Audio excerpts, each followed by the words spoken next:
Good day. Here are the stories for the Manila Times for Monday, February 14, 2022, brought to you by Wilkin Depot, the country's leading home improvement and construction supplies retailer. Shop conveniently 24/7 with a Wilkin online store.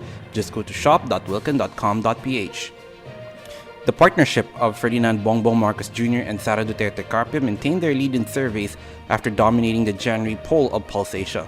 Marcos apparently topped Pulse Asia's presidential survey at 60%, improving on the 53% he garnered last December.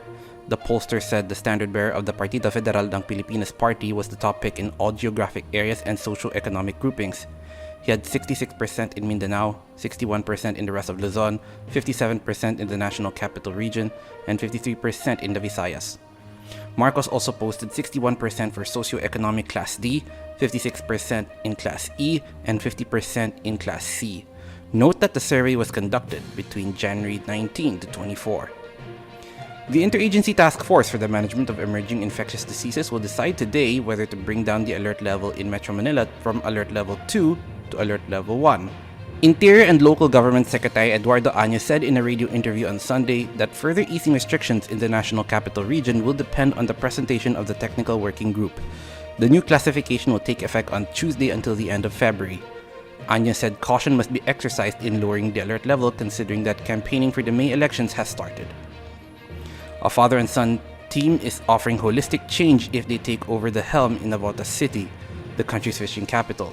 Lutgardo Cruz and his son Raymond Emil are running for congressman and mayor respectively under the Acción Democrático Party. The older Cruz is going up against incumbent Mayor Tobias Toby Chanco for district representative, while his son is challenging incumbent Representative John Ray Tiangco, who is switching positions with his brother. Filipino pole vaulter E.J. Obiana's championship finish in the Orlen Cup in Poland last week more than made up for subpar performances in his first two competitions this year. The victory earned him a slot in this year's World Athletics Indoor Championships and World Athletics Championships. The 18th World Indoor Championships will be held in Belgrade, Serbia from March 18 to 20, while the 18th World Athletics Championships will be in Oregon, in the United States, from July 15 to 24. Sticking to sports, Filipino-American alpine skier Asa Miller did not get a good start in his second Winter Olympic stint in Beijing, China. The lone Philippine representative in this year's Winter Olympics got a did-not-finish mark in the giant slalom event in the Yensing National Alpine Skiing Center on Sunday. The 21-year-old Miller slipped early in his run, resulting in a DNF. Miller wasn't the only one who got booted out, though, as 34 other skiers also incurred a DNF.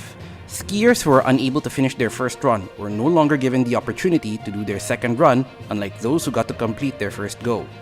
Miller, whose Filipino mother Polly hails from Santa Cruz, Manila, finished 70th in the 110-player field in the giant slalom event of the Pyeongchang Winter Olympic Games 4 years ago. Miller will wrap up his participation in the Beijing Winter Games in the slalom event on February 16. Half of the Filipinos polled in a survey by the social weather stations in December expects the crisis brought by COVID-19 to end by this year. The SWS said 29% of the respondents saw the crisis over within 6 months, while 23% said it will end in 1 year. Hopes that the health crisis will end in 2022 were strongest in Mindanao at 62%, followed by the rest of Luzon, Metro Manila, and the Visayas. In the educational bracket, 49% of non-elementary graduates hope the crisis will end this year. The sentiment is shared by 53% of elementary graduates, 51% of junior high school graduates, and 50% of college graduates. The survey showed that 45% believe that the crisis will end after 2022, while 4% said they do not know when it will be over. Global cooperation is key in controlling the COVID-19 pandemic, the director of the Gamaleya Research Institute, the developer of the Sputnik V vaccine, said. In his first Philippine media interview, Professor Alexander Ginsberg said that countries should vaccinate 75 to 80% of their entire population within a 6 to 8 month period. Over to business. Nomura, a global investment bank based in Japan, raised its growth forecasts for the Philippine economy this year and next, but noted the outlooks are still below the government's expectations because the COVID-19 pandemic remains a serious threat to recovery. Nomura stated in a report released over the weekend that it updated upward its outlook for the country's gross domestic product growth to 6.8% from 6.5% in 2022 and to 5.8% from 5.2% in 2023. Rigoberto Tiglao and Father Ranillo Aquino are today's front page columnists.